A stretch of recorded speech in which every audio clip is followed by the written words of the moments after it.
Muy buenos días, bienvenidos y bienvenidas a Mercados Eléctricos y la Transición Verde en Centroamérica, un webinar coorganizado por el Programa de Transición Energética y Clima del Diálogo Interamericano, el Centro de Estudios Latinos y Latinoamericanos, CLALS, de American University, y la Asociación para una Sociedad Más Justa. Centroamérica está en un proceso significativo de transición hacia energías más limpias y sostenibles, enmarcada en las necesidades simultáneas de reducir las emisiones de carbono y satisfacer su creciente demanda. Los gobiernos centroamericanos se enfrentan a serios desafíos de seguridad energética y a fenómenos climáticos como el Niño, y por ello están implementando políticas y regulaciones para enfrentar el reto con energías renovables. En este webinar contaremos con reguladores, comisionados, con el sector privado, para conversar sobre qué incentivos, qué marcos regulatorios, qué certeza a la inversión es necesaria para afrontar estos retos, así como apalancar la cooperación regional y el apoyo de organismos internacionales para avanzar en sus objetivos de seguridad y transición energéticas. Mi nombre es Danielle Stevens, investigadora senior no residente del Diálogo Interamericano y moderadora de la conferencia de apertura. Es un placer para mí escuchar y conversar con nuestro orador principal, Marco Acuña Mora, quien es presidente del Instituto Costarricense de Electricidad. El presidente Acuña se ha desempeñado en diferentes empresas como la Compañía Nacional de Fuerza y Luz de Costa Rica, empresas privadas de generación eléctrica, el Instituto Costarricense de Electricidad como gerente de electricidad y como director de la junta directiva de la empresa propietaria de la red del CIEPAC. Acuña Mora es ingeniero eléctrico por la Universidad de Costa Rica, con una maestría en ingeniería por la misma universidad. Cuenta también con una maestría en Administración de Negocios de Edinburgh Business School de la Universidad Heriot-Watt de Escocia. Marco Acuña nos dará unos minutos de discurso de apertura para después continuar con una serie de preguntas y respuestas. Así que invito a nuestros asistentes en línea a que envíen sus preguntas por medio de la función de Q&A, si nos están acompañando en Zoom, o si nos ven por YouTube, que le envíen al correo meetings@thedialogue.org, meetings@thedialogue.org. Ahora sí, bienvenido, presidente. Mil gracias por acompañarnos y adelante con su discurso de apertura. Muchísimas gracias, solo espero que me escuchen bien, nada más. ¿Lo escuchamos, sí? Muy bien, perfecto. Muchísimas gracias a todos, muy buenos días y pues muy contento de poder participar en este foro tan importante. Yo tengo una presentación que me gustaría compartir para ir conversando, entonces lo voy a hacer en este momento. Nada más, por favor, de nuevo me confirman que la están viendo adecuadamente, por favor. La vemos. Muy bien. Voy a hacer pues una apertura en la discusión pues más enfocado a Costa Rica y ya después voy a hacer pues mención a diferentes aspectos del mercado eléctrico regional, eh, en donde yo no solamente soy directivo de la empresa propietaria de la red, que es la dueña de CIEPAC y la que interconecta los países de la región, sino también yo también soy directivo, director del CDMER, que es el Consejo Director del Mercado Eléctrico Regional, que es el ente político en la región centroamericana.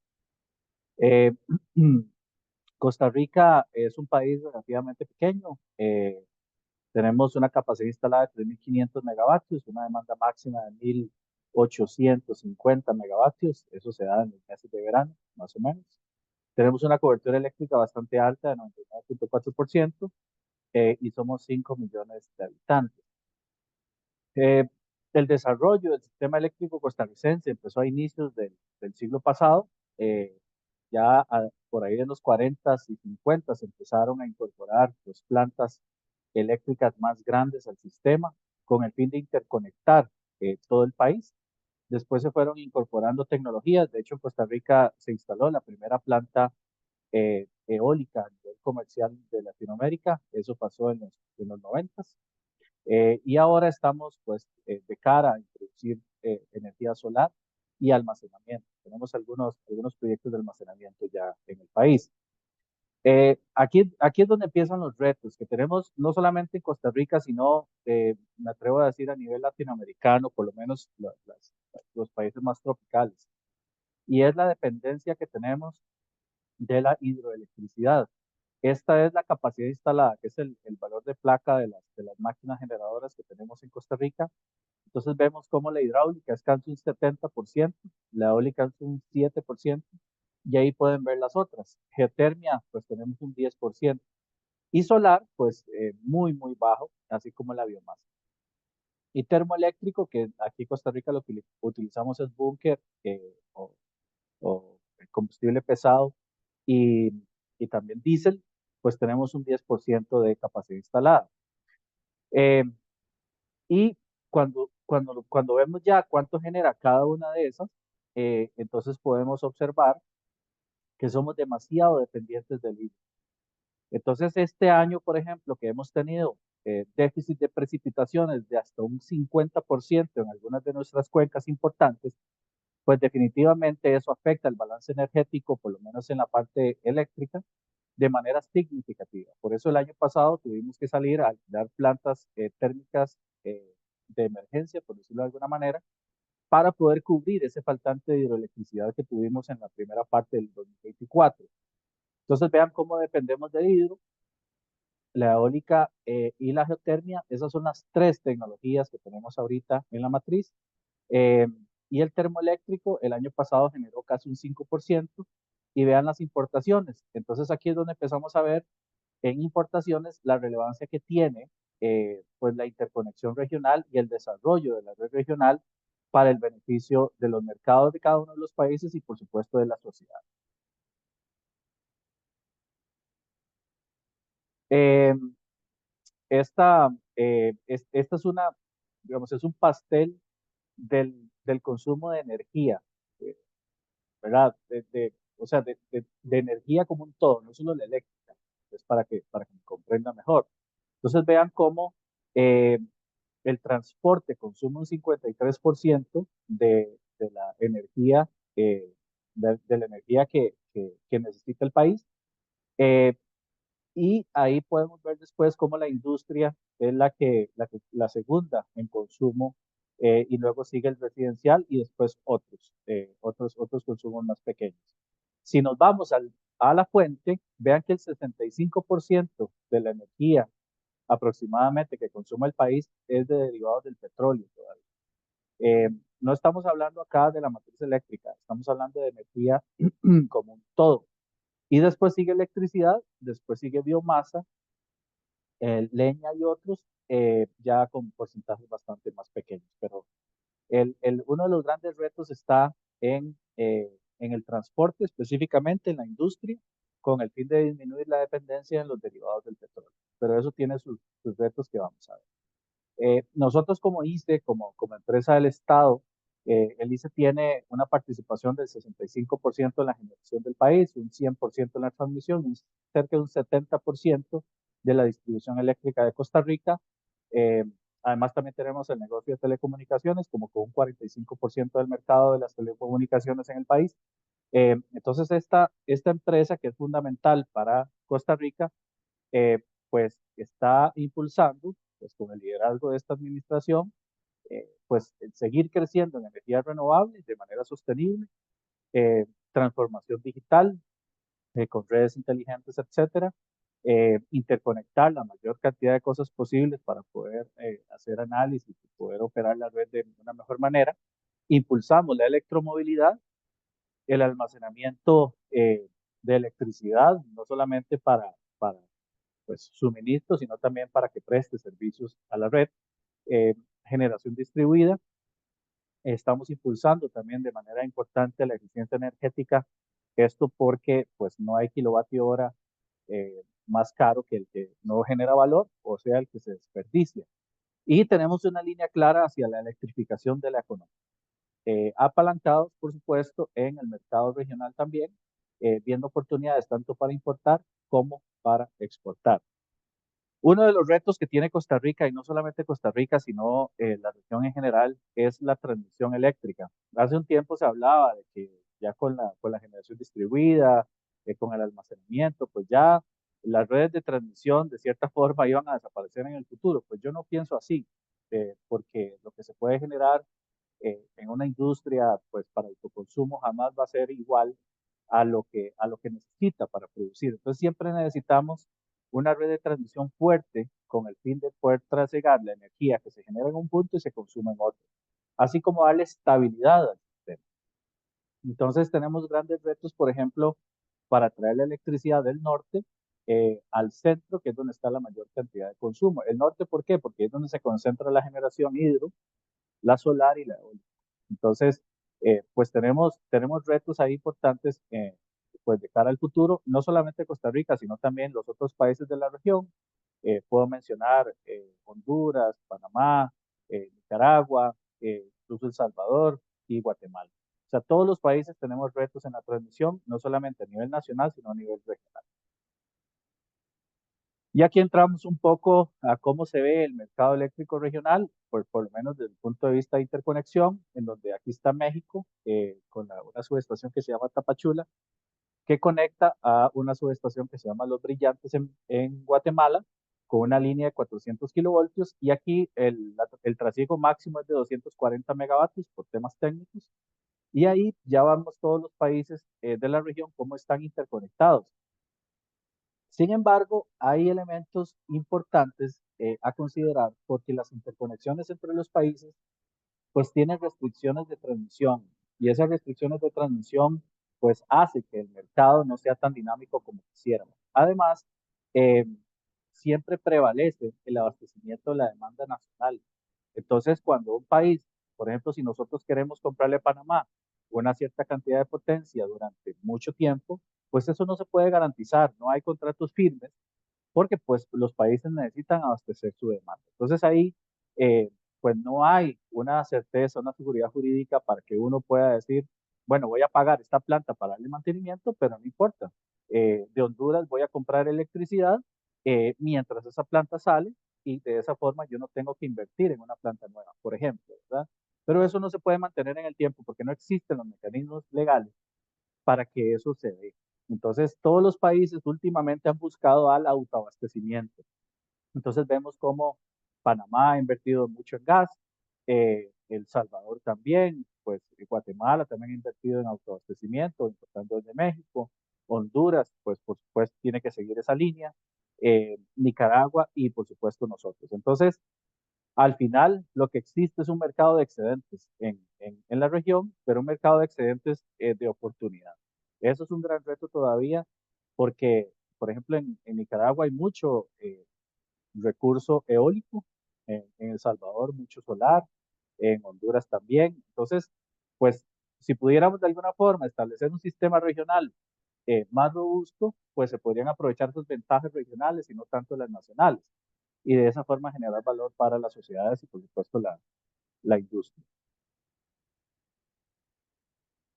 En Costa Rica, pues estamos ahorita en una discusión de una apertura a la competencia en el segmento de generación eléctrica para poder permitir una mayor participación privada y con esto pues apoyar a las empresas públicas en esa inversión tan importante que se requiere para la transición energética, perdón. Pues también se está acá en el país pues discutiendo la creación de un ente operador del sistema nacional. Hoy en día esa función la realiza el ICE como un recargo, pues al ser la empresa estatal y la empresa más grande del mercado. Eh, Algo importante cuando se habla de transición, pues no solamente está la inversión en lo que respecta a la generación, a la transmisión, a la distribución y a las tecnologías, a la digitalización, sino también conforme se vaya haciendo una transición energética del fósil al renovable, se necesitan mejorar los modelos de pronóstico. Eh, por ejemplo, el otro año, pues, ¿cómo vamos a saber cuánto viento, cuánto sol, cuánta agua va a haber para poder generar electricidad y de esa forma abastecer la demanda? Los países que vayan en esa línea, incluyendo Costa Rica, tienen que invertir en mejor tecnología y capacidades para mejorar los modelos de pronóstico hidrometeorológico. ¿Por qué hidrometeorológico? Porque estamos basados mucho en hidro. Entonces acá, pues por ejemplo en la institución estamos invirtiendo fuertemente en eso y generando capacidades para eso.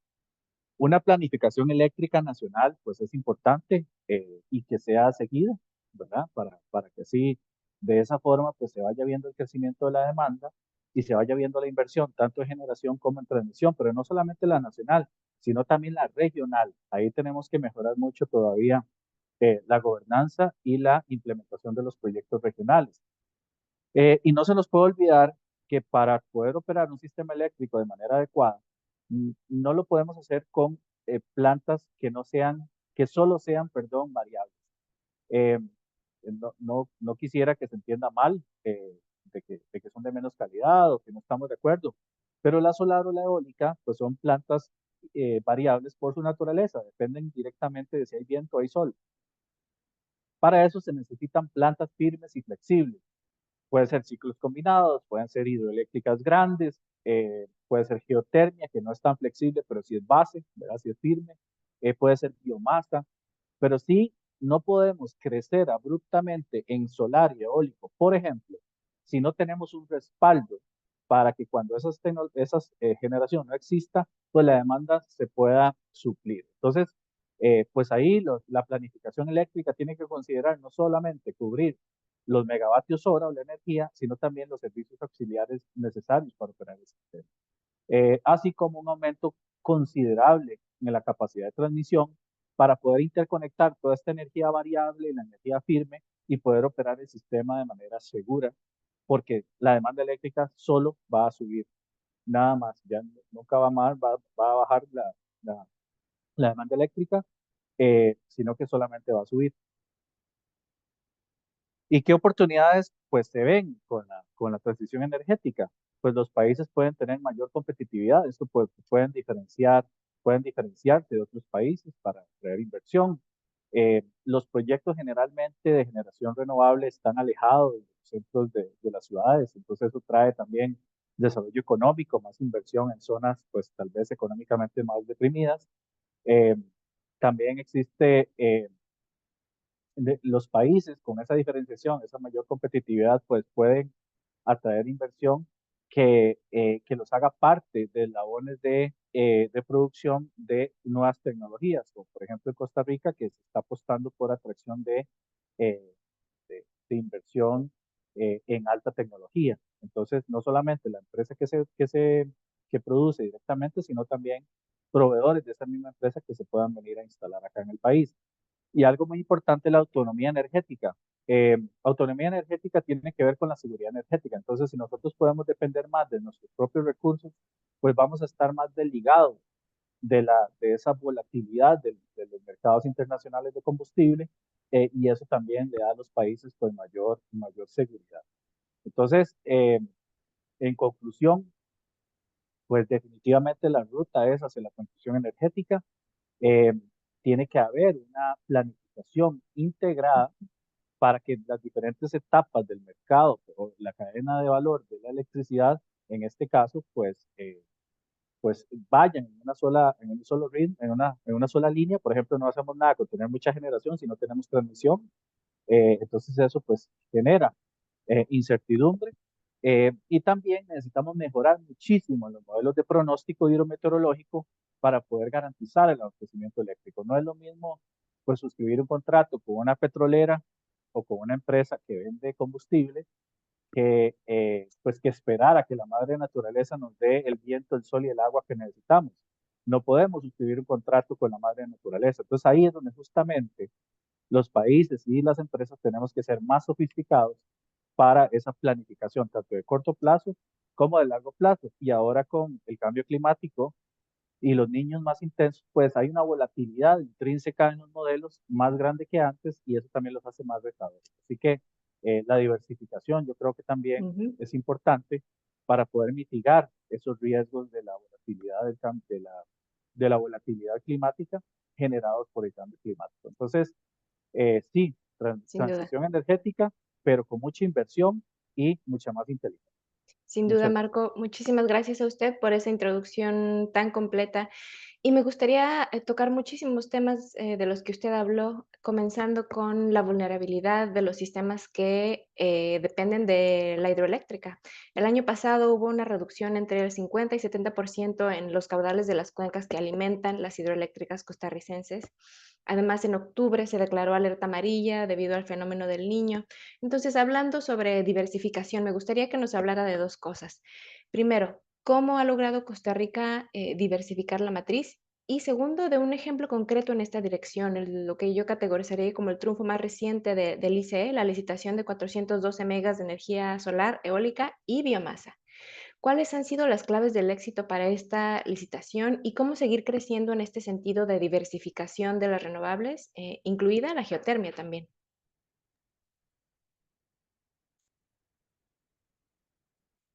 Me parece que está en mute. Adelante. Es que no lo puedo quitar. Ya lo escuchamos. Ya, bueno, ya Sí, me escuchan bien. sí, sí. Perfecto. Muy bien. Bueno, en realidad esas decisiones de inversión vienen de una planificación que realizamos, una planificación país, y justamente esa planificación nos está diciendo que tenemos que diversificar más la matriz eléctrica. Esa línea va en geotermia, solar y eólico, como usted mencionó.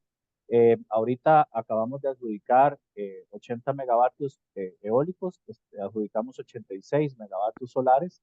Nosotros estamos construyendo plantas geotérmicas y vienen concursos adicionales de solar en las próximas semanas de alrededor de 150 megavatios. Entonces, esa es la línea que llevamos para poder pues mitigar ese riesgo de depender tanto del hidro. Así que esa es la línea que llevamos.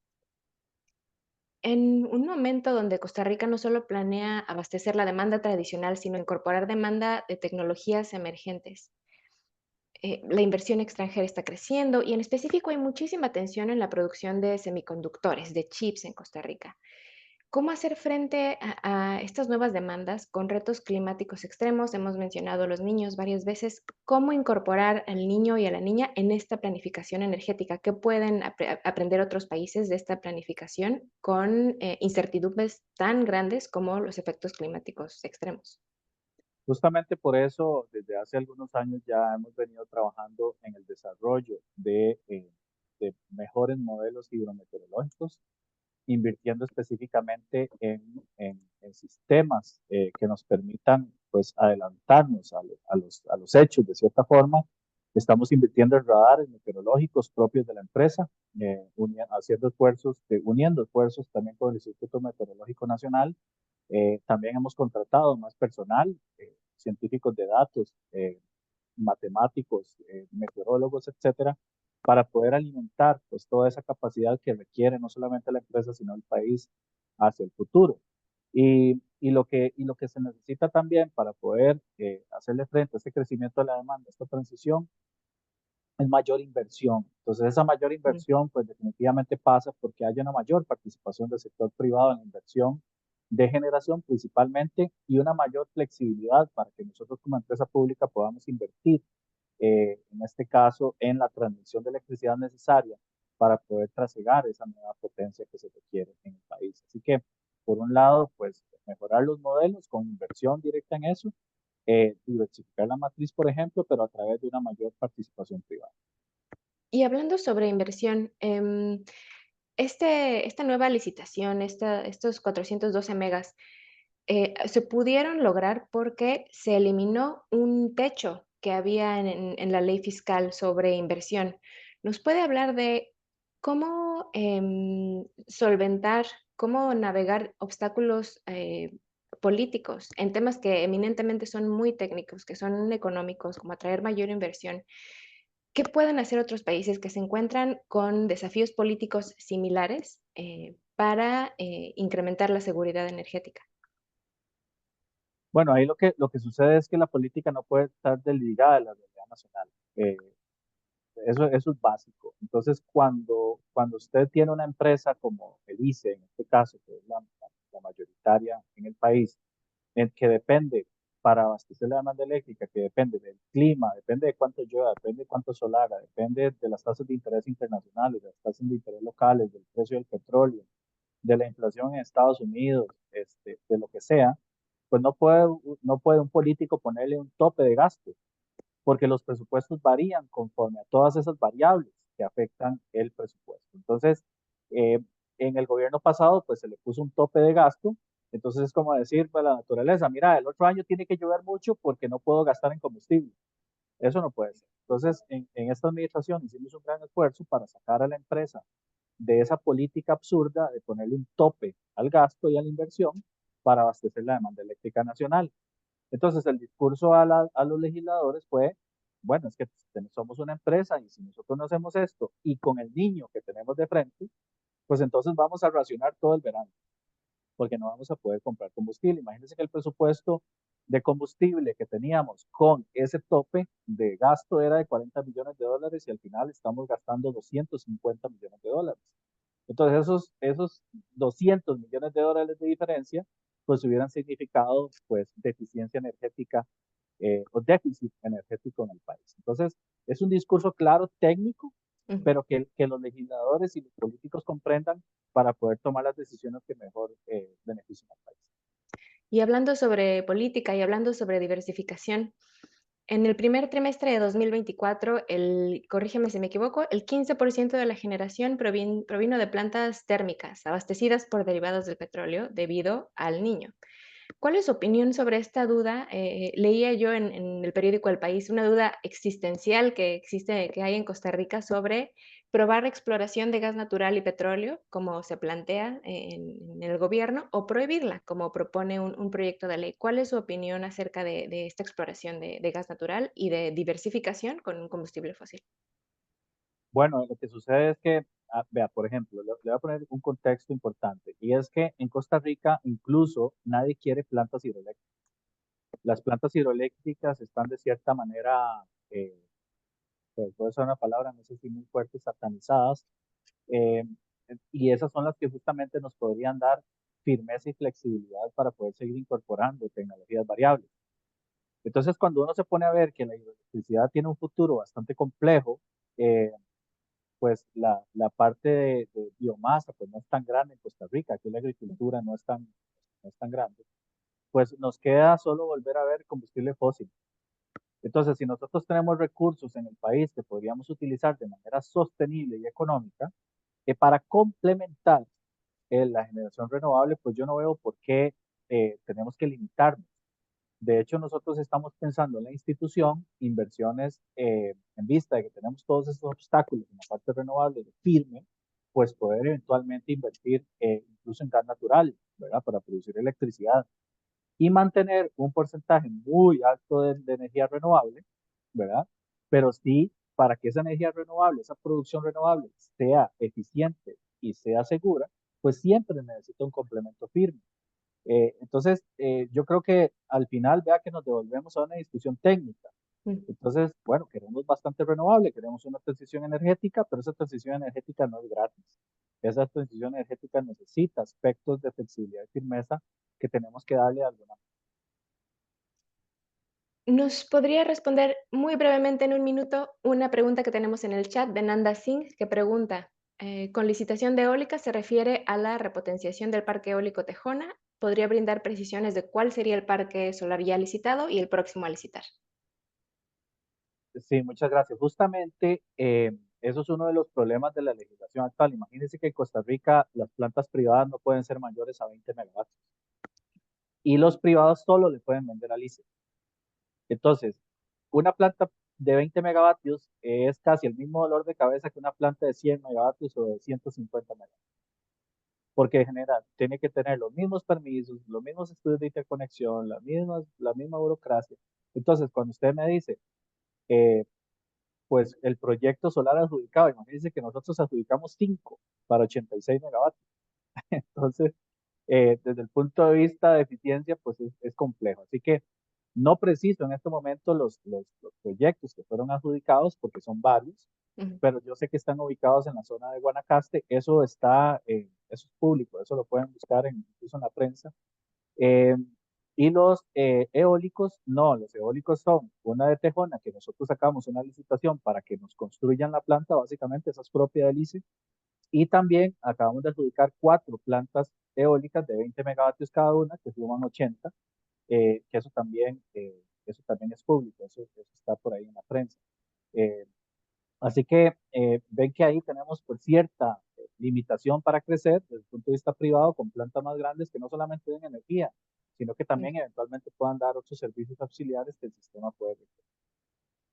Pues muchísimas gracias, Marco Acuña, presidente del ICE. La invitación está siempre abierta para usted. Se nos quedaron varias preguntas en el tintero. Mencionó también regionalismo y cómo eso puede ayudar Ujú. pues sí, más allá de una mejor integración, una mayor seguridad energética. Le agradezco su presencia y gracias también al Comité de Energía del Diálogo Interamericano por patrocinar este evento. Gracias a American University y a ASJ por su apoyo en la organización. Les recuerdo a los asistentes que el diálogo va a tener una grabación completa del evento en YouTube.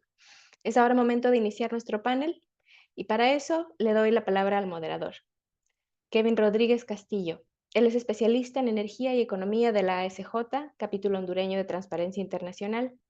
Kevin cuenta con 10 años de experiencia en el subsector eléctrico de Honduras. Fue director de la Unidad de Mercados Eléctricos de la Comisión Reguladora de Energía Eléctrica y director ejecutivo de la Asociación Hondureña de Productores de Energía Eléctrica. Kevin tiene licenciaturas en Economía y Ciencias Políticas y una maestría en Economía Aplicada con énfasis en mercados de energía por la Universidad de Houston. Kevin, gracias por acompañarnos y take it away. Muchas gracias, Daniel.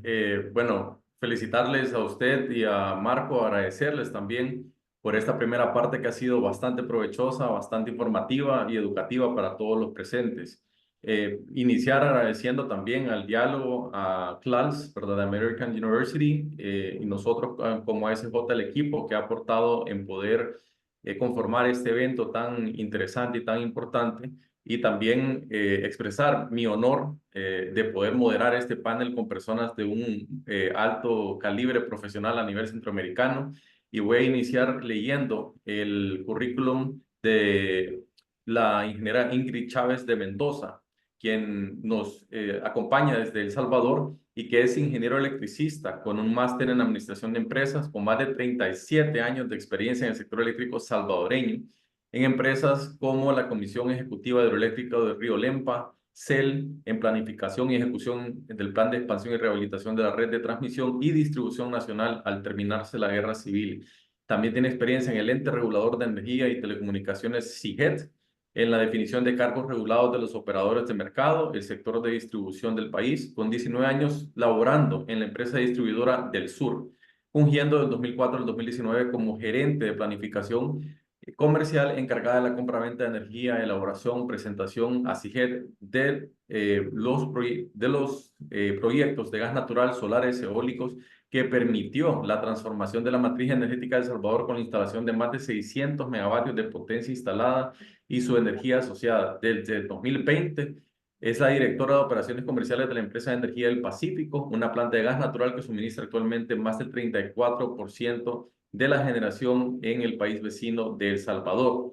También aquí agradecer que nos acompaña en representación de Honduras al doctor Wilfredo Flores, quien es actualmente comisionado de la Comisión Reguladora de Energía Eléctrica. Asimismo, es comisionado de Honduras ante la Comisión Regional de Interconexión Eléctrica, CRIE, y a la fecha es el vicepresidente de la CRIE. Recientemente fue nombrado. Felicitaciones, doctor Flores, por ese nombramiento. También es coordinador de la política energética, o ha sido coordinador de la política energética en el periodo del 2007 al 2010. Es miembro senior del IEEE. También es revisor de revistas y conferencias de el IEEE, el Sevier Science, miembro de la Academia Nacional de Ciencias de Honduras y del panel de expertos del Sevier Science. Tiene también una amplia experiencia en el sector eléctrico de Honduras y conocimiento de regulación y operación del mercado eléctrico regional de Centroamérica. Bienvenido, doctor Flores. Y bueno, también que nos acompaña desde el país hermano de Guatemala, al presidente de la Comisión Nacional de Energía Eléctrica, el ingeniero Luis Ortiz, que hasta mayo del 2022 fue el director ejecutivo de la Asociación de Cogeneradores Independientes, consultora independiente desde febrero del 2007 en temas de inversiones en proyectos de energía y producción, transporte, comercialización y uso eficiente de la electricidad. Fue ministro también de Energía y Minas en Guatemala del 2005 al 2007 y viceministro de la misma institución del 2004 al 2005.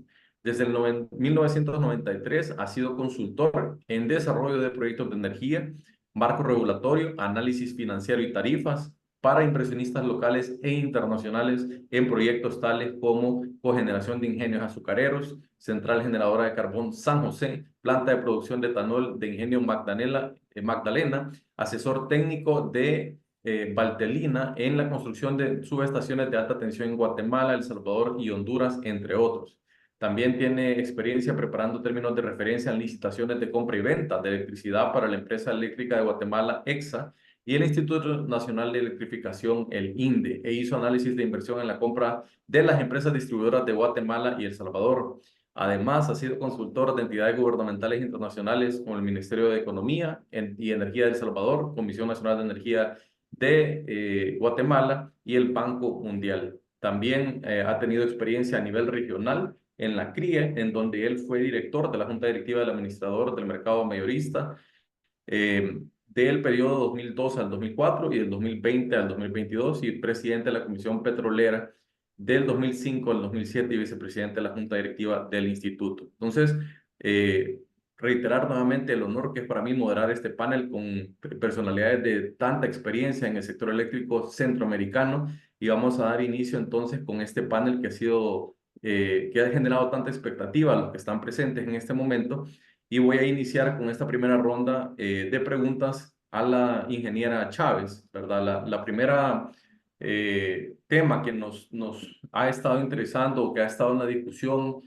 mucho relacionado con lo que ya mencionaba Daniela, el fenómeno del superniño, la transición, muchos de estos elementos. La pregunta puntual, ingeniera Chávez, sería, ¿cuál es el modelo del mercado eléctrico en su país y qué resultados ha obtenido? ¿Qué retos presenta esta estructura de mercado? Al final, recordarles rápidamente que pueden escribir sus preguntas en el Q&A y al igual que los que están viendo desde YouTube, lo pueden escribir a través de ese chat y las vamos a leer al final de este panel. Ingeniera Chávez. Muchas gracias, Kevin, y gracias a todos por permitirme participar en este panel. Comentarles que a partir de 1996 se emitió la Ley General de Electricidad en El Salvador, permitiendo la separación de las funciones del sector eléctrico salvadoreño y la posterior privatización de las empresas de distribución y generación de energía térmica. La generación hidroeléctrica y geotérmica se mantuvo administrada y se ha mantenido administrada por la Comisión Ejecutiva Hidroeléctrica del Río Lempa, CEL, quien también posteriormente hizo un proyecto de generación térmica. Para la administración del mercado se creó una empresa independiente con la participación de todos los participantes de mercado, tanto públicos como privados, y se creó el Consejo Nacional de Energía para definir las políticas energéticas del país y la Superintendencia General de Electricidad y Telecomunicaciones como ente regulador de todos estos participantes de mercado, tanto públicos como privados. Importante ver, o sea, hoy que estaba como recordando que han sido los resultados desde el año 96 ahora de lo que es el sector energía eléctrico en El Salvador. Los resultados han sido espectaculares para el país. El porcentaje de electrificación se incrementó de un 70% que teníamos a esa época a prácticamente un 97%. Se mejoró considerablemente la calidad del servicio a los usuarios por las inversiones realizadas por las empresas distribuidoras y también por el plan de expansión de la transmisión nacional. Los niveles de pérdidas de distribución totales, tanto técnicas como no técnicas, andan en el orden o abajo del 10% para todas las distribuidoras. También, y no menos importante, cuál ha sido la inversión en generación que se ha tenido. Actualmente en El Salvador tenemos prácticamente 2.900 megavatios de capacidad instalada de generación y el 70% de esa generación es privada, ¿verdad? Ha sido inversión privada que ha venido, digamos, realizándose, alguna de ellas previo a la privatización, pero la mayor parte después de la privatización. Entonces, eso es un reto, digamos, ¿cómo decir? Un resultado para mí muy bueno para el sector, lo que ha permitido de que tengamos una suficiencia energética en este momento, a pesar de las condiciones climáticas tan extremas que tenemos con el efecto del Niño, ¿verdad? Importante también mencionar que de toda la capacidad instalada que tenemos en el país, el 60% es generación renovable, el 40% es no renovable, pero de ese 40% tenemos ahora una transición con la planta de gas natural que prácticamente representa el 37% de la demanda máxima y el 34% de la energía consumida por el país en este momento, desplazando generación búnker y disminuyendo las emisiones de efecto invernadero prácticamente en un 40% con respecto a la generación búnker que se tenía previo a la entrada en operación de la planta. Si hablamos un poco de los retos que presenta esta estructura de mercado, es que no se rompa la cadena de pago, que es lo que sostiene las inversiones. Obviamente, nuestros países dependen de alguna manera de los precios de combustibles, ¿verdad? De las condiciones aún hidroeléctricas que ponen los precios aún de la energía hidro un poco más alta, ¿verdad? De las adjudicaciones de los contratos para nuevas inversiones y hay una tendencia a fijar precios a los usuarios para que no sufran el impacto de este incremento de los precios, ¿verdad? Pero con mecanismos que a veces no solo son directamente los subsidios que debe dar el Estado. Entonces, un reto importante que tenemos que no perder de vista es que si bien es cierto, es necesario tener medidas que ayuden a los usuarios a disminuir el precio de la energía, debe de venir directamente pues de subsidios estatales para no poner en riesgo las inversiones, no solo privadas, sino que también públicas, ¿verdad? Entonces, otro reto muy importante es no quedarnos, digamos, estáticos con lo que ya se hizo, ¿verdad? Nosotros tenemos ahorita una suficiencia energética como país, pero aún así, por ejemplo, hemos tenido que limitar las exportaciones, llevarlas ahorita a 0 exportaciones ante estas condiciones. Para poder mantener la confiabilidad del suministro y suplir la demanda nacional sin ponerla en riesgo. Entonces hay que pensar en el futuro, cómo podemos ir expandiendo el parque generador en el país con nuevos proyectos y entonces no quedarnos estáticos ahora porque, por ejemplo, para El Salvador, la demanda de energía ha crecido en este año está creciendo a este momento un 7%, cosa nunca vista, ¿verdad? Nosotros normalmente hemos estado creciendo a rango de 1.8, 2% anual. Este incremento de demanda también debido por digamos, el extremo calor que ha habido en nuestros países, si continúa de esa manera, tenemos necesidad de incrementar la capacidad instalada con nuevos proyectos que tengan una generación base que pueda suplir esas, digamos, variabilidad del recurso renovable no convencional que se está instalando para que podamos mantener, digamos, la confiabilidad del suministro a los usuarios. Excelente, muchísimas gracias por su respuesta, ingeniera Chávez. La verdad que nos ha dado y nos ha brindado una visualización muy clara de los resultados que tiene El Salvador en estos últimos 20, 30 años y también los retos que se enfrentan. Y ahora la pregunta también sería la misma, ¿verdad? ¿Cuál es el modelo de mercado eléctrico que está en este caso en Honduras? La pregunta sería para el doctor Flores. ¿Cuáles son los resultados que se han obtenido y qué retos presentan esta estructura actualmente de mercado? Doctor Flores, tiene la palabra. Buenos días, muchas gracias a todos. Gracias por la invitación, Kevin. Siempre es un gusto participar en estos foros, ¿verdad? Y así hacerle de conocimiento a la sociedad civil lo que estamos haciendo en el sector energía en Honduras. Bien, los retos son muchos. Tenemos un sistema de distribución que ha quedado colapsado. Tenemos un sistema de transmisión congestionado.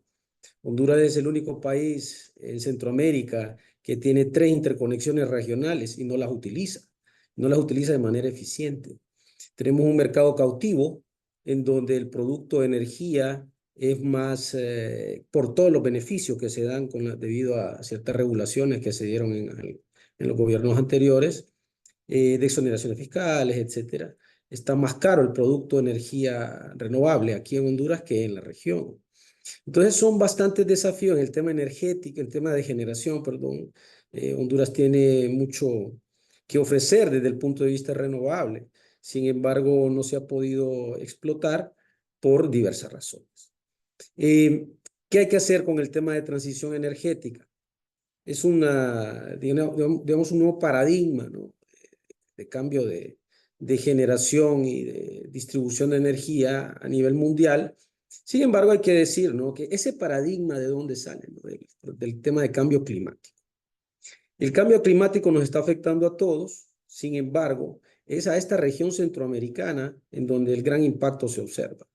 Tenemos aquí en Honduras un corredor seco. Toda la región ha estado afectada por el fenómeno del Niño, ahora de la Niña.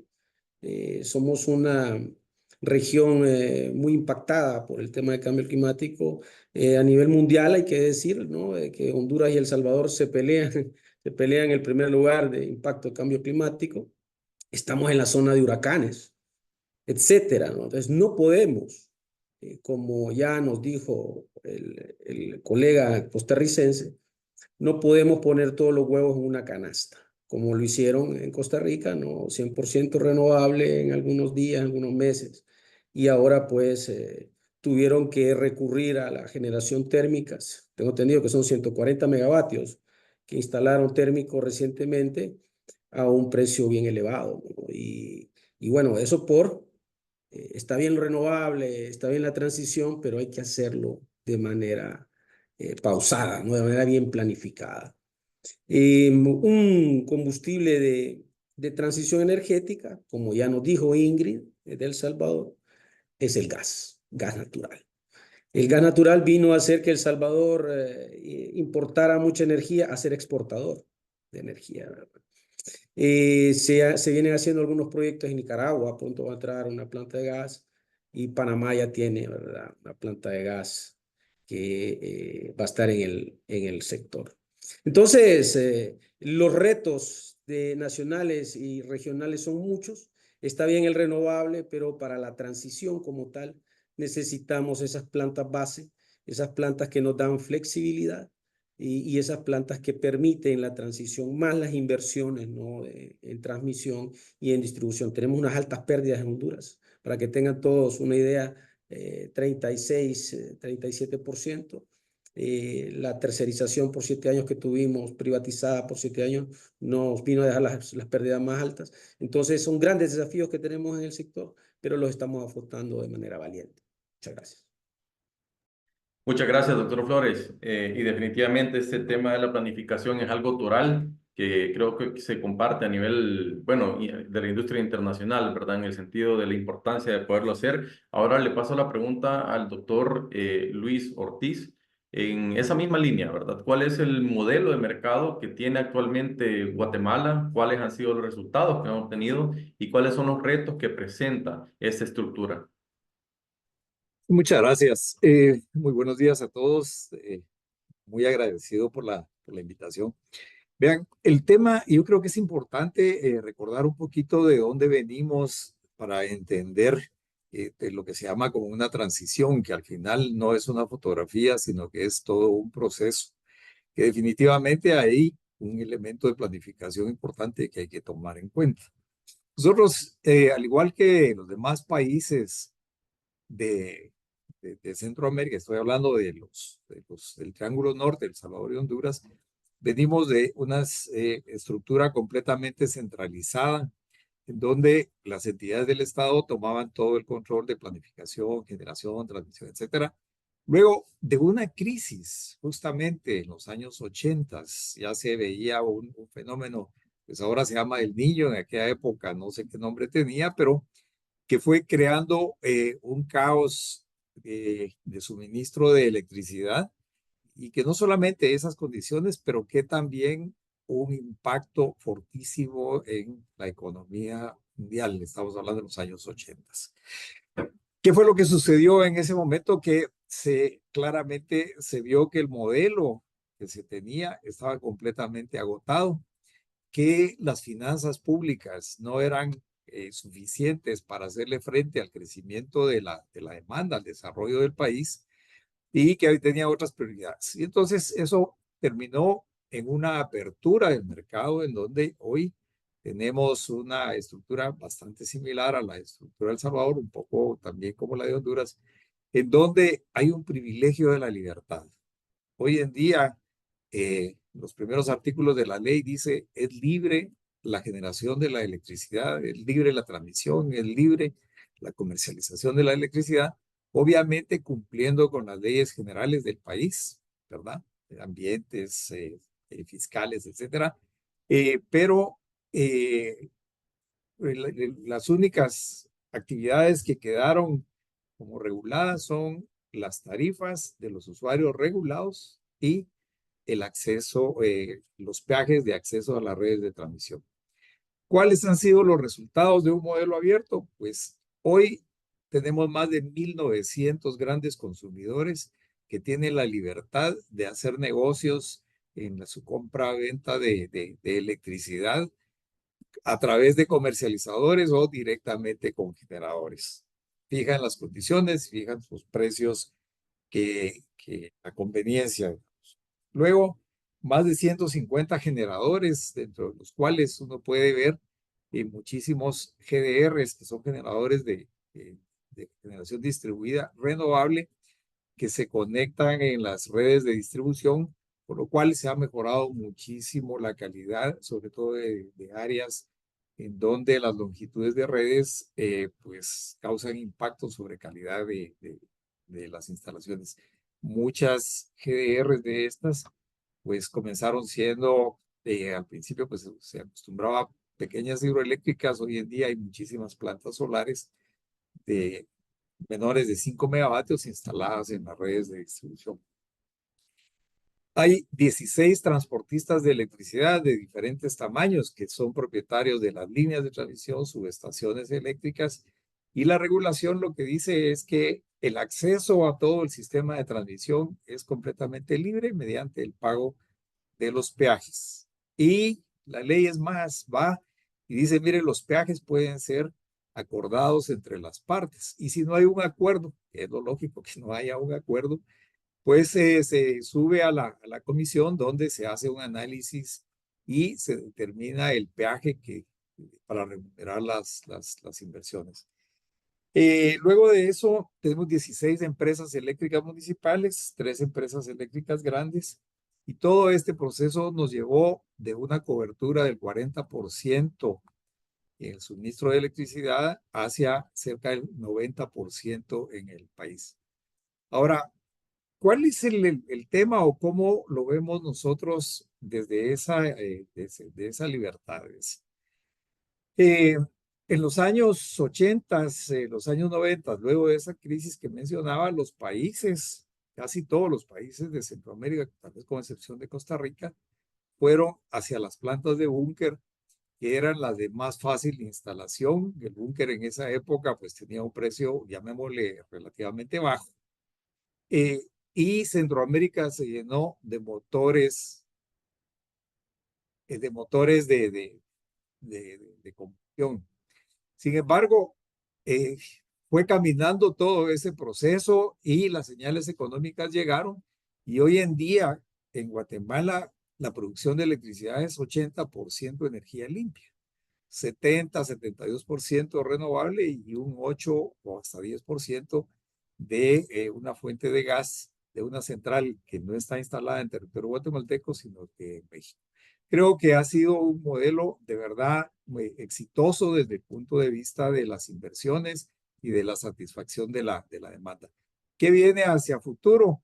Pues seguir consolidando ese modelo. Estamos en las puertas de iniciar un proceso de una licitación internacional para renovar contratos de las distribuidoras, pero también cubrir el crecimiento de la demanda que, tal como lo decía la doctora Chávez, se ha incrementado significativamente en los últimos años.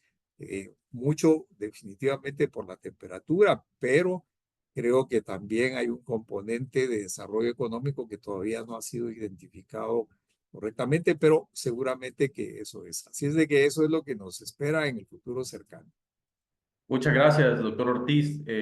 Bueno, en esta primera ronda ha sido bastante interesante, de mucho aprendizaje. Me quedo con el resultado del incremento en la electrificación rural que ha habido, electrificación en general, en términos de acceso a la electricidad, tanto en El Salvador como en Guatemala. Y ahora pasamos a nuestra siguiente pregunta, la segunda ronda. Recordarle también al público que nos está observando tanto por YouTube como por Zoom que pueden escribir sus preguntas en el chat por esta vía o por YouTube, que ya tenemos un par de preguntas que haremos luego de esta segunda ronda.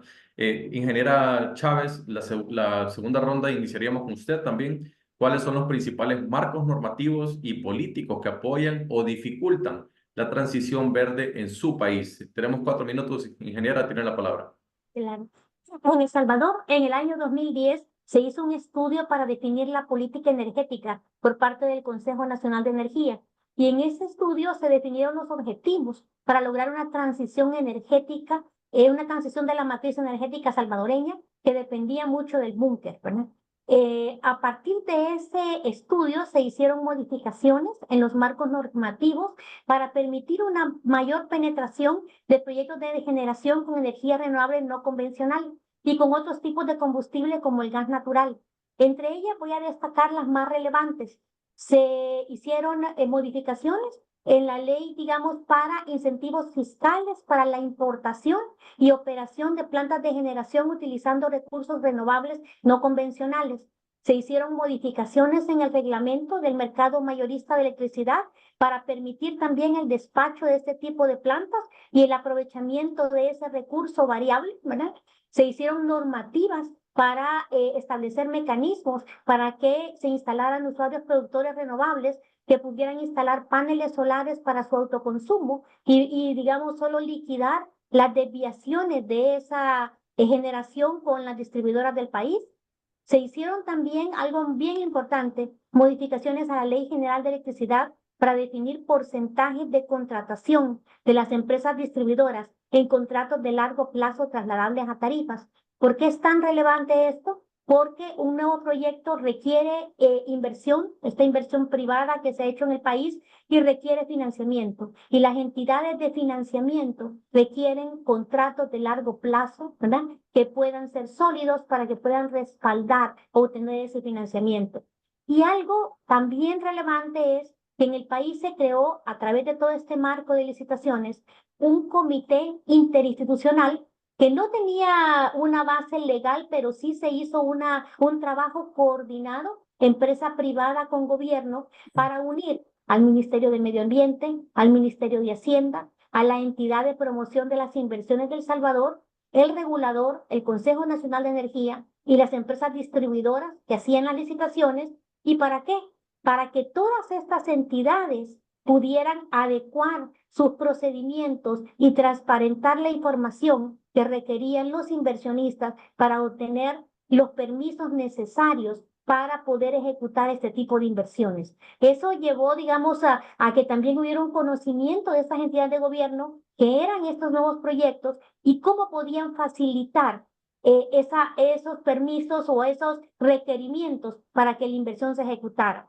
Entonces, decir, digamos, muy importante, la armonización de las diferentes instituciones del Estado para que los permisos de la ejecución de los proyectos sean ejecutados. Y eso creo yo de que es lo que puede dificultar la transición a una energía verde cuando no existen esos mecanismos y todas las instituciones están con un mismo objetivo. Muchísimas gracias, ingeniera, por darnos ese panorama de los cambios normativos que han hecho en El Salvador para poder facilitar, ¿verdad?, esa transición. Y ahora seguimos con esa misma pregunta con el doctor Flores, en el sentido de cuáles son esos principales marcos normativos y políticos que apoyan o dificultan la transición verde en su país. Sí, es una pregunta muy interesante porque la regulación debe ir cambiando conforme van cambiando las necesidades de una sociedad. Honduras viene de un proceso de cambio social, político y económico que quiebra toda la institucionalidad en el 2009, ¿no? Con un golpe de Estado, el primer golpe de Estado del siglo, y pues, América Latina, y pues esto viene a crear toda una disrupción en todos los sectores. Entonces ahí en donde surgen cambios regulatorios.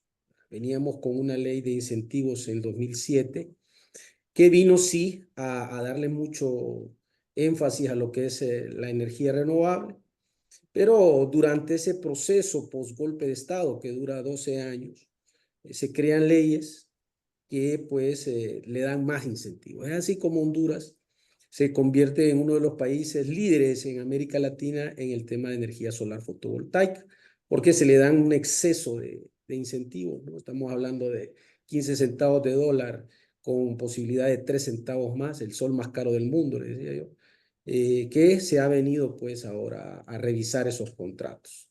Y eso por toda esta fragilidad institucional, ¿no?, que se da en ese proceso. Con el nuevo gobierno, pues se viene a poner orden, se cambia la ley, se hace una reforma regulatoria, ¿verdad?, en donde pues se detienen muchos de estos abusos, en donde el Estado entonces viene a poner orden. Y es el Estado el que debe regular, ¿verdad? Sin embargo, es importante decir que la parte regulatoria como Estado debe ser un facilitador también. Y un facilitador de las inversiones, en donde, si bien es cierto, hay que dejarle abierta la puerta a la inversión privada. ¿Por qué? El Estado no puede sobrellevar las inversiones, muchas de las inversiones millonarias que se tienen que dar en el sector, pero sí hacerlo en orden, no como se hizo anteriormente. Y eso le da una buena señal a la inversión. Cuando el regulador está funcionando, cuando el regulador está fortalecido, cuando el regulador no está sesgado a los grupos de interés, sino que es un regulador parcial, ¿verdad? Imparcial, perdón. Entonces eso le da una muy buena señal a la inversión, lo que pasa en Guatemala, ¿no? Lo que pasó en El Salvador, como dijo Ingrid, se puso orden. Bueno, ahí entonces se ha creado esa ley, se creó esa ley, la 138/2013, y en la actualidad nosotros estamos trabajando, se puso orden también en el tema se creó la Secretaría de Energía. El regulador es, digamos, no tan joven, digamos que está en la adolescencia el regulador. Se están conformando, el regulador hondureño de electricidad, se están conformando algunas normativas. Estamos trabajando en normativas de cogeneración, en normativas de baterías. Se están creando muchas normativas que antes no existían. Encontramos muchos vacíos regulatorios. Entendemos, pues, que Guatemala lleva un proceso, digamos, añejo en este tema. Y lo pues que ha venido, ¿verdad? No han pasado por estas crisis que hemos pasado nosotros en Honduras, un país con tantos recursos naturales, pero los grupos de poder de cada país, como vemos, ¿verdad?, responden distinto a distintas circunstancias. Hace poco estuvimos en Uruguay, donde en la Semana de Energía, en donde pudimos escuchar a los presidentes y expresidentes del país con una visión amplia, con una visión de estadistas, ¿no?, preocupados en realidad por el país. Yo siempre hago esta pregunta, ¿no? Estos grupos de poder, ¿en realidad quieren el país? ¿En realidad quieren que este país se desarrolle? Un país que debería de ser desarrollado con tanto potencial, no solamente energético, sino que humano. Es así como esta regulación, pues, ha facilitado estas inversiones. Ahora estamos poniendo orden, se está trabajando en una política energética que yo tuve la oportunidad de trabajarla antes del golpe de Estado, y pues que todavía está cocinándose, digamos. Pero sí tenemos claro lo que hay que hacer en la regulación. Excelente, muchísimas gracias, doctor Flores, por bueno, la información que nos ha dado de lo que se está trabajando en cuanto a normativa de almacenamiento y muchos otros elementos que son necesarios definitivamente para poder contar con una transición a nivel de país. Vamos con esta misma pregunta para el ingeniero Ortiz en cuanto a los principales marcos normativos y políticos que apoyan o dificultan la transición verde en Guatemala. Sí, vamos a ver, yo creo que con una visión de muy largo plazo hacia el año 2000, 2003, se aprobó una regulación a nivel nacional de incentivos a las energías renovables. Cuando se habla de incentivos, estamos hablando básicamente incentivos fiscales. Y los incentivos fiscales eran, pues, la posibilidad de aplicar el impuesto sobre la renta durante los primeros 10 años, exoneración de impuestos de importación, y algunos aranceles que estaban asociados ahí fueron eliminados, de tal manera que las energías renovables pudieran competir dentro de un ambiente en donde todavía tenían unas desventajas económicas con relación a otro tipo de economía. Y paremos de contar, es lo único que se ha hecho en temas de modificaciones de los marcos normativos. La Ley General de Electricidad de Guatemala se promulgó en el año 96, sigue vigente hasta el día de hoy sin ninguna modificación. Los arreglos que se han hecho derivados de algunas cosas que se han detectado que no permiten el buen funcionamiento del mercado se han hecho a nivel de los reglamentos operativos. De tal manera que eso entendemos nosotros que da como que muchísima certeza y crea confianza en los inversionistas privados que pueden tener visiones de largo plazo para hacer sus inversiones. Luego de eso, no hay ninguna intervención, es más, hay limitaciones dentro de la ley como para poder fijar precios o intervenir en los precios. Decía, los agentes, los grandes consumidores hacen sus arreglos de suministro que incluyen precios, calidades, etcétera, libremente. Los otros precios sí efectivamente están regulados en unas tarifas, pero técnicamente establecidas sin ninguna injerencia política. Las tarifas están dentro de los reglamentos, cómo deben ser calculados y cuáles son los componentes de costo que se pueden incluir. Los subsidios, porque también en algún momento los hay, van directamente al pago de la factura y no metidos dentro de la estructura tarifaria.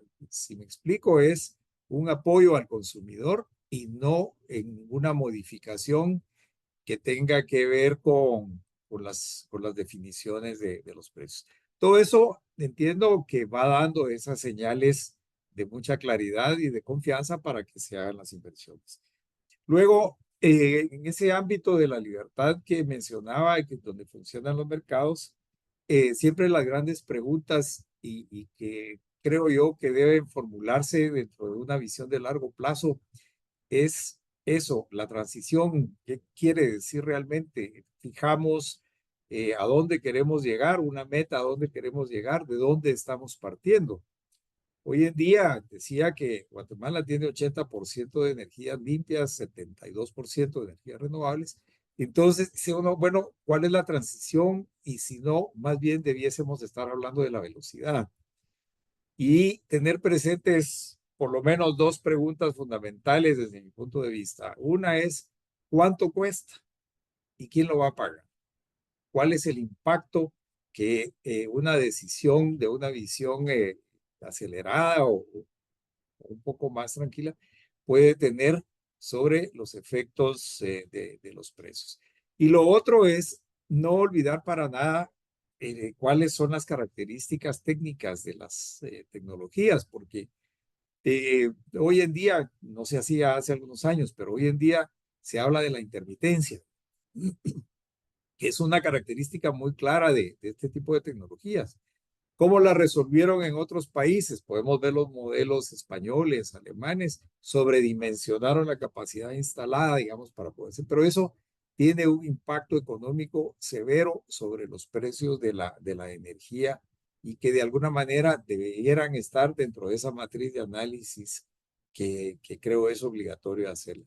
Pero en resumen, nosotros pensamos en que no hay dentro de nuestra estructura nada que dificulte el crecimiento de las energías renovables o el proceso de transición. No hay limitaciones para que eso se pueda dar. Incentivos sí los hay, decía, por el lado fiscal, exoneraciones y algún tipo de impuestos para apoyar al desarrollo de esas tecnologías. Excelente, muchísimas gracias, ingeniero Ortiz. Bueno, tenemos varias preguntas tanto en el chat de YouTube como en el de Zoom, pero también tenemos algún tiempo para responder una última pregunta en 2 minutos para cada uno de los panelistas, iniciando con la ingeniera Chávez, tomando en cuenta que en el marco de este evento, ASJ como capítulo hondureño de Transparencia Internacional, nosotros tenemos siempre ese interés de poder apoyar a la sociedad en generar una veeduría. La pregunta que me gustaría conocer en el caso de El Salvador es ¿Cómo se garantiza la transparencia y la rendición de cuentas en el sector eléctrico y qué papel juega la sociedad civil en el caso de El Salvador, ingeniera Chávez?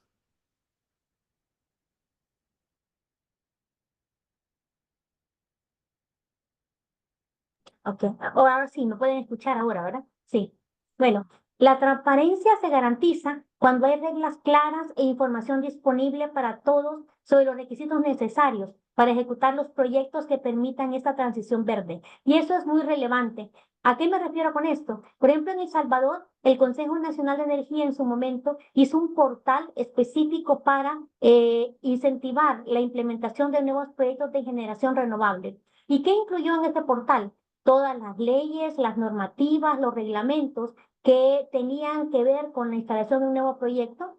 Incluyó además estudios que se habían ejecutado con entidades internacionales sobre los recursos disponibles y los lugares en donde esos recursos tenían una mayor potencial de ser utilizados.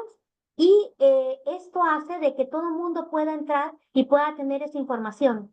También con la Agencia Promotora de Inversiones se creó un flujograma de toda la permisología necesaria para ejecutar un proyecto como ese. Y esta entidad de promoción de inversiones acompañaba a los inversionistas en todos esos pasos para facilitar, digamos, todo ese proceso. Entonces, algo también no menos importante, se hicieron eventos de información públicos en los que podía entrar cualquiera y entonces reunimos a todas las instituciones de gobierno para que pudieran ser parte de esos foros y pudieran explicar qué era lo que se tenía que hacer en cada institución y haciendo ventanillas digamos, únicas para poder tramitar la permisología de estos proyectos.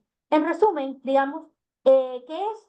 Que la información puede estar disponible para todos, ¿verdad? Eso, y allí la sociedad civil participa. ¿Por qué? Porque puede acceder, puede ver todos los beneficios. Como mencionaba Luis, los beneficios que tenemos en El Salvador también son fiscales, de exención de la renta, no hay ningún otro beneficio de importación también de equipos. Entonces todo el mundo puede acceder a la información que hay y saber cuáles son los plazos a seguir para ejecutar un proyecto. Y de esa manera, pues tanto los inversionistas como toda la sociedad civil puede participar en los procesos. Excelente, muchísimas gracias por esa información, ingeniera Chávez. Realmente que es bastante interesante conocer cómo lo manejan el tema de información y transparencia en El Salvador. Igualmente, en 2 minutos, la pregunta para usted, doctor Flores, en el sentido de cuál es el rol que juega la sociedad civil y cómo se garantiza la transparencia y la rendición de cuentas en esta transición verde.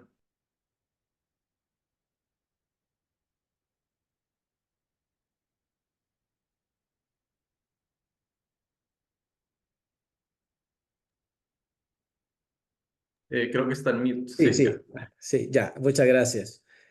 Bueno, nosotros en la Comisión Reguladora de Energía Eléctrica, en el actual gobierno implementamos una ventanilla de atención al usuario, algo que no existía. Estamos dándole seguimiento como debe de ser el regulador, ¿no? A las quejas de la ciudadanía con todo este problema que les acabo de comentar, con el cual nos encontramos el subsector, pues hay mucho que atender al usuario final y hay que acordarnos, ¿no? Se pueden invertir en líneas de transmisión, se puede invertir en generadores, etcétera, pero finalmente, si no se paga la tarifa, esto no existe. El mercado se viene abajo. Entonces, ¿y quién paga la tarifa? Pues todos nosotros, no los usuarios. Entonces, hay que atender al usuario. Entonces, esos modelos en donde se le dan incentivos a la oferta, se le dan exoneraciones fiscales, son buenos, pero también hay que darles incentivos a la demanda, ¿no? En el sentido de que hay que preocuparse por la demanda, hay que decirle a la demanda, ok, mira, te mando esta señal regulatoria, puede ser, o de incentivos, para que consumas la energía de manera más eficiente, entre otras. Se han creado portales para atender a la sociedad. Yo vengo de la academia, vengo de la sociedad civil y soy muy pro esto de apertura de datos. Y creo que se está haciendo en el subsector. Todavía hay mucho por hacer, ¿verdad? En algunas secretarías, pero lo que es el subsector electricidad ha sido bien transparente. La ENE, la Utility de Honduras, pues está pronta a lanzar una licitación. Se ha hablado abiertamente en los medios de comunicación, tanto nacionales como internacionales, cómo pretendemos hacer el proceso en cuanto a esto de la licitación. Y en cuanto a las pérdidas, en cuanto a cuánto se ha gastado en el subsector, es en el subsector electricidad en donde se ha venido haciendo grandes inversiones. Así que la sociedad civil sí está considerada en lo que es la veeduría, ¿verdad? Y ASJ pues es uno de los que más nos están viendo ahí con una lupa, ¿verdad? Así que gracias. Excelente, muchas gracias, doctor Flores. Y definitivamente que nosotros compartimos en Honduras, bueno, la población hondureña paga la tarifa o sufre la calidad. Es un derecho que tiene la población de poder conocer, ¿verdad?, las decisiones que se toman, y nos alegra que se esté trabajando en esos portales para dar mayor información sobre ello. En 2 minutos, doctor Ortiz, la misma pregunta para usted: ¿cómo se garantiza la transparencia y la rendición de cuentas en el sector eléctrico guatemalteco y qué papel juega la sociedad civil? Vamos a ver. Decía que nuestro modelo es completamente abierto y si vamos a las compras de electricidad para satisfacer la demanda regulada, la ley dice que deben ser en procesos completamente abiertos y efectivamente son licitaciones internacionales no realizadas ni por el Estado ni por la Comisión, sino que por las empresas distribuidoras, sí, bajo un esquema completamente definido. Y la manera de comprar la electricidad se ha hecho con subastas inversas, en donde ha habido participación de, por ejemplo, la última, se querían comprar 300 megavatios y hubo ofertas de 1500 megavatios, en donde se podrán imaginar lo que significó en un proceso de subasta inversa los precios que fueron alcanzados. Es una cosa que definitivamente llega uno al precio eficiente en el sentido del confort de quien está haciendo la inversión, pero también de quien está comprando la electricidad. Eso es en cuanto a los procesos para satisfacer la demanda regulada. La demanda no regulada decía desde un principio que son acuerdos privados sin intervención de absolutamente nadie más que los interesados en la compra y venta de electricidad. Todas las operaciones de despacho son realizadas en el administrador del mercado mayorista, que es un ente privado, una estructura en donde se liquidan todas las transacciones. Tenemos 27 años de la existencia del modelo. No ha habido un solo default en los pagos y en las transacciones y todo se hace a través de la banca. Hay un banco liquidador en donde lo que recibe es instrucciones de quién paga y a quién se le debe pagar en las cantidades debidas. Ese es un sistema que ha funcionado con una total transparencia. Luego de eso, también, y esa es una función de la comisión, es de velar por los parámetros de calidad y el debido cumplimiento de las distribuidoras. Pero todo eso está escrito también dentro de la regulación. Desde mi punto de vista, el regulador debe ser así como un símil de un buen árbitro de un partido de fútbol. No es el protagonista al final, sino, como se dice en el argot del fútbol, mientras menos se vea al árbitro es mejor. Entonces, nos vamos orientando mucho más hacia todo lo que tenga que ver con la protección del consumidor en cuanto a la calidad y que sus demandas sean satisfechas. Todo lo demás entendemos que va funcionando derivado de la misma estructura que está definida dentro de la ley y los reglamentos. Excelente, muchísimas gracias, ingeniero Ortiz. Bueno, vamos a pasar a esta siguiente etapa de las preguntas que nos han enviado tanto por YouTube como por Zoom. En el primer caso, la primera pregunta es para usted, ingeniero Ortiz. La pregunta puntual es: ¿existe una fecha aproximada para la convocatoria de la licitación PEC 5-2024 de 1200 megas? Y en esa misma línea, ¿se habilitaría en esta licitación un componente de energías renovables? Doctor Ortiz. Vamos a ver, según nuestro cronograma, nosotros vamos a terminar nuestro análisis hacia octubre de este año, con lo cual el proceso se abre y cerca de 6 meses después, estoy hablando en el primer semestre del siguiente año, estarían adjudicadas o calificadas las ofertas. Si van a ser 1200, 1500 o algo, todavía no lo tenemos definido porque estamos justamente en ese análisis. Pero lo otro que es importante es que no ha habido necesidad de imponer cuotas dentro de los procesos de licitación porque al final las cuotas van estableciendo cierto nivel de privilegios, digamos, dentro de todo esto. Lo que hemos observado es que ya los precios de las tecnologías renovables compiten perfectamente bien con otro tipo de tecnologías ya dentro de un mercado libre, con lo cual no vemos necesario, por lo menos hasta el día de hoy, hacer una asignación de cuotas, sino más bien hacer la cobertura de las curvas de carga de las distribuidoras, aprovechando las características propias de cada una de las tecnologías. Excelente, muchísimas gracias por esa aclaración y estoy seguro que todos los presentes, incluidos nosotros, vamos a estar pendientes de esas noticias de la licitación que va a lanzar próximamente Guatemala. La siguiente pregunta la tenemos de nuestra audiencia en Zoom y es para el doctor Wilfredo Flores. La pregunta, doctor, es, como ente regulador, ¿están viendo la generación distribuida de electricidad como parte de la solución a las pérdidas técnicas en la transmisión y en lograr mejorar el acceso al servicio en Honduras? En caso de que la respuesta sea así, ¿cuáles son las acciones que se están tomando en sentido de promoverla y cuáles son los desafíos que esto podría presentar? Doctor Flores. Sí, gracias por la pregunta. Recientemente la Utility de Honduras, la ENE, nos envió una solicitud para establecer las tarifas de los autoproductores, ¿no?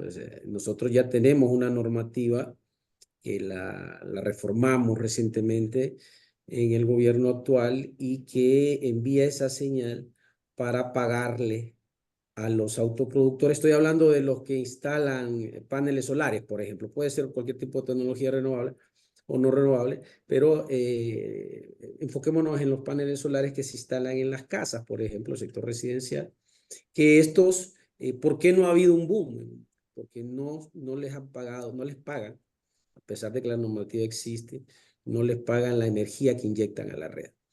Y esta energía, pues si se le pagara, vendría a apalancar las inversiones, con lo cual, pues vendría a explotar estas inversiones. Entonces, al no tener eso, y sin embargo, al no tener ese pago de inyección de la energía, se ha instalado bastantes megavatios en la parte comercial, en gasolineras, en supermercados, etcétera, y en el sector industrial. Entonces, el mercado, ¿verdad? Como vemos, está buscando salidas, nuevas tecnologías, a generación y consumo más eficiente, etcétera, y a mejores precios, obviamente. Con lo que nosotros hemos visto esa dinámica de mercado y ya estamos trabajando, ¿no? en estas tarifas. Esperamos que dentro de pronto la tengamos. Es importante y relevante destacar que la comisión está trabajando por primera vez desde hace 12 años, ¿verdad? Después de este periodo que les comentaba anteriormente de inestabilidad política y social. Estamos trabajando en la toma de control de los sistemas aislados. Tenemos 3 islas, las islas de la Bahía, Roatán, que lo conocen muy bien los salvadoreños, Utila y Guanaja, ¿verdad? Son sistemas aislados que estaban bajo control privado, están todavía, pues acabamos de intervenir uno de ellos por la baja calidad, la ley nos lo permite. Estamos estableciendo las tarifas de esos 3 sistemas, entre otros, ¿verdad? Y también las tarifas en la utility, ¿no? Que lo estamos haciendo cada 3 meses. O sea, tenemos un volumen de trabajo solo en el tema de tarifario elevado. Por lo tanto, pues estamos trabajando ahora en esa necesidad de tarifa de autoproductores que esperamos que la tengamos ya disponible en un par de meses. Así que sí, estamos trabajando en eso. Excelente, muchas gracias, doctor Flores. Igualmente aquí en Honduras estoy seguro que la población y todos los demás actores están pendientes de esa publicación, de esta normativa que va a ser tan importante para incentivar también la generación con energías renovables de nuestras casas, nuestros negocios. La siguiente pregunta que tenemos, bueno, sería para la ingeniera Chávez. Y aquí también agradecer que nos están televisando o nos están viendo desde Estados Unidos. Una pregunta que llegaba por YouTube de Richard Carvajal, que la pregunta puntual es, ¿qué estrategias a corto plazo hay en Centroamérica para concientizar a nuestras poblaciones en el uso de energía eléctrica. Ingeniera Chávez, en el sentido que usted mencionaba que la demanda de El Salvador creció un 7% recientemente cuando era un 1.8%, creo que ustedes tienen una buena lectura de cuáles podrían ser esas estrategias para poder hacer un uso más eficiente de la electricidad. Ingeniera Chávez. Sí, realmente las empresas distribuidoras en el país están haciendo campañas, ¿verdad?, de concientización de cada uno de los clientes del uso eficiente de la energía. Eso es algo, digamos, que se ha incentivado. Creo que por parte del gobierno como tal no se han hecho estas campañas, pero sí las distribuidoras lo están haciendo. Entonces, hay bastante que trabajar. Realmente hay en el tintero o en la gaveta, podemos decir, una ley para poder incentivar proyectos de eficiencia energética que nunca pasó a la Asamblea y no ha sido aprobada, que creo que son los retos que tenemos, digamos, en el mediano o en el corto plazo para poder, sí, incentivar ese tipo de proyectos de eficiencia, tanto para los usuarios industriales, que es tan importante la reconversión de equipos para eficientarse.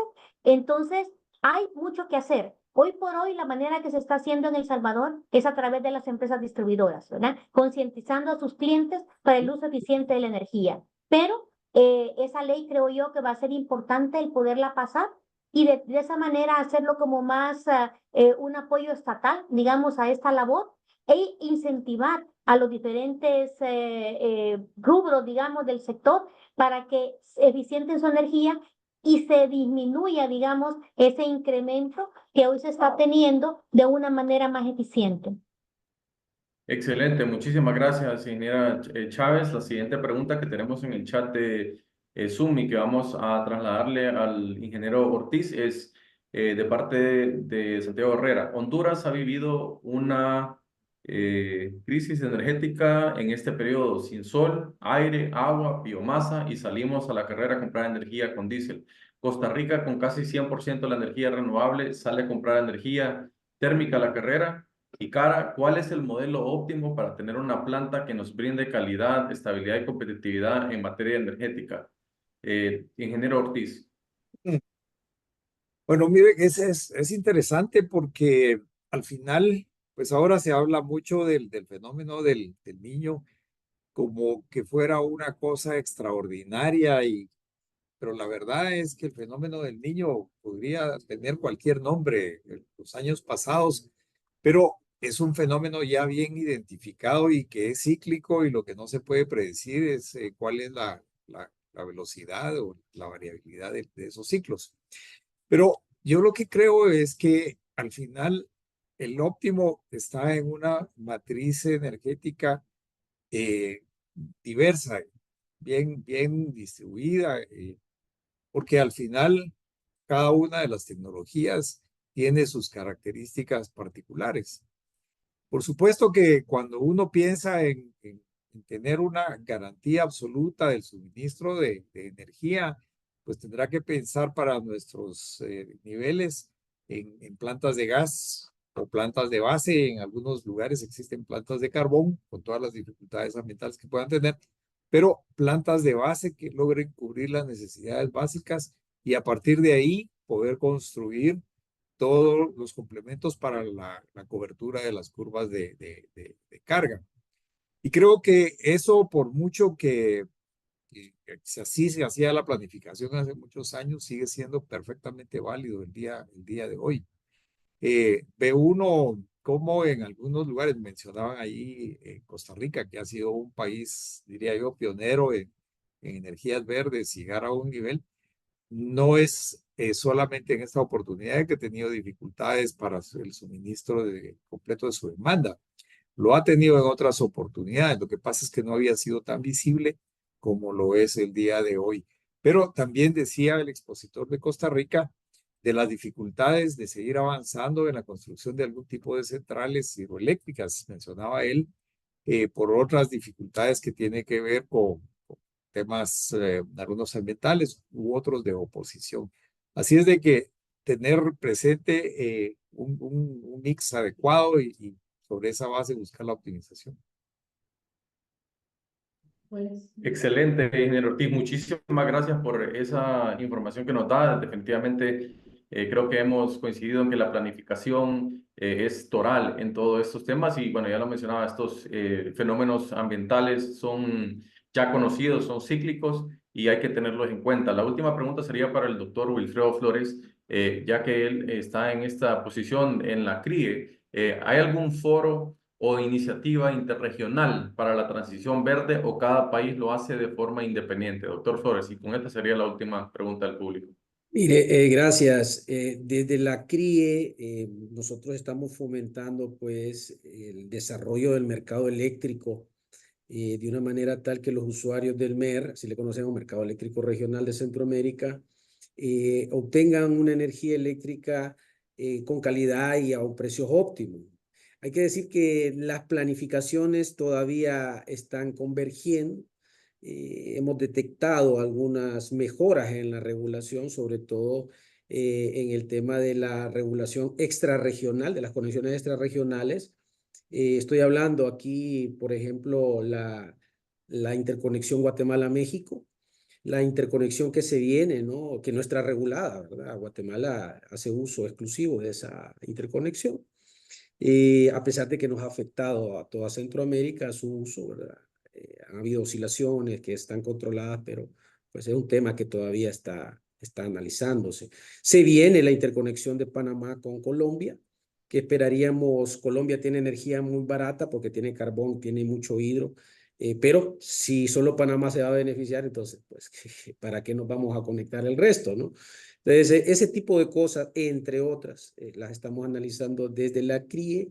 Se está proponiendo en el CDMER un tercer protocolo, ya tienen algún avance, tenemos 2 protocolos que son cambios básicamente de la regulación original. Y bueno, eso desde el punto de vista regional. Para responder específicamente sobre el tema de transición energética, sí existe un foro regional, la Organización Latinoamericana de Energía es una de las organizaciones regionales que está buscando, pues, y está enviando esas señales, ¿no? Hay unas reuniones entre ministerios, se viene la Semana de la Energía en Paraguay dentro de pronto, y es un foro, pues, regional en el cual, pues, se está llevando a cabo este análisis, esta discusión, ¿verdad?, de transición energética.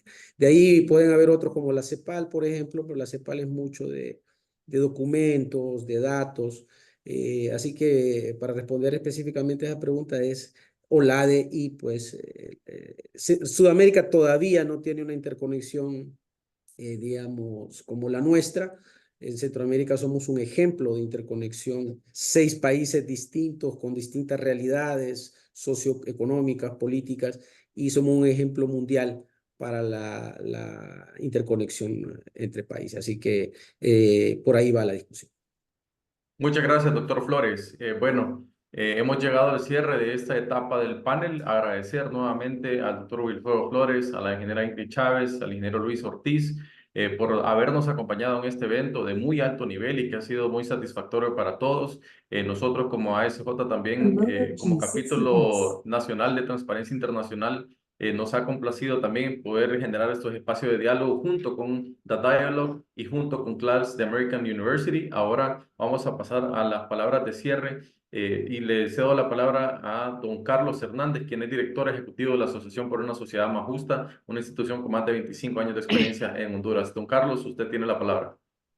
Buenos días a todos y a todas. La transición verde hacia un modelo de desarrollo sostenible y respetuoso con el medio ambiente se ha convertido en una prioridad global en respuesta obviamente al cambio climático y a la degradación ambiental.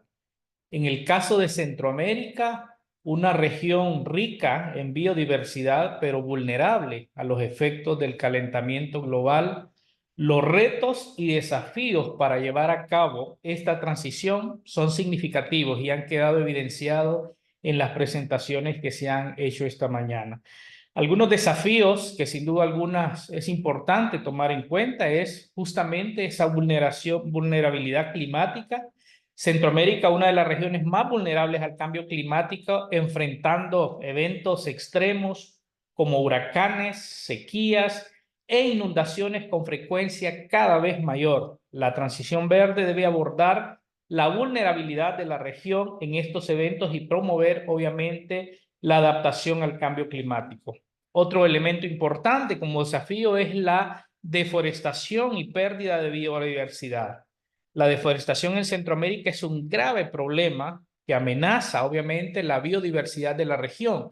Las últimas semanas en toda la región hemos estado en crisis justamente provocado por esta deforestación constante que se ha hecho. Y bueno, todo esto contribuye a la emisión de gases de efecto invernadero. Esta transición debe promover entonces prácticas sostenibles de uso de la tierra y conservación de los ecosistemas para revertir esta tendencia.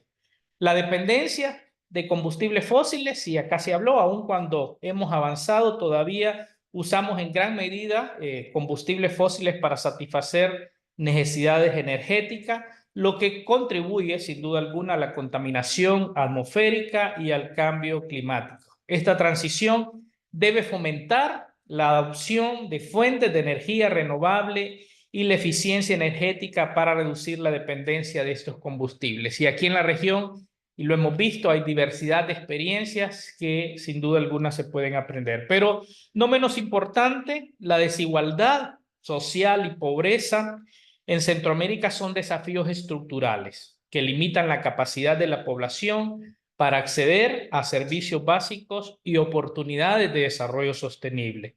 La transición verde debe abordar estas inequidades y garantizar que sus beneficios lleguen a toda la población, especialmente a los grupos más vulnerables. Y un último elemento que se abordaba en las preguntas es sobre la gobernanza y la participación ciudadana. La falta de gobernanza ambiental efectiva y la participación ciudadana muchas veces son obstáculos para la implementación de políticas y medidas de sostenibilidad en la región. La transición entonces debe promover transparencia, la rendición de cuentas y la participación de la sociedad civil en la toma de decisiones ambientales. A manera de conclusión, podemos decir entonces que la transición en Centroamérica representa un desafío complejo que requiere un enfoque integral y colaborativo entre los gobiernos, la sociedad civil, el sector privado y la comunidad internacional. Para superar estos retos que enunciamos anteriormente, es fundamental adoptar medidas y acciones concretas que promuevan la sostenibilidad. Yo quisiera agradecer a cada uno de los panelistas, el orador principal, Marco Acuña, a Ingrid, a Luis y a Wilfredo, con una gran experiencia práctica, técnica, que sin duda alguna nos han desafiado, y ojalá este espacio de reflexión pueda contribuir, como frecuentemente decimos en la SJ a través del Instituto de Justicia, la toma de decisiones con base en evidencia en beneficio para todos. Gracias.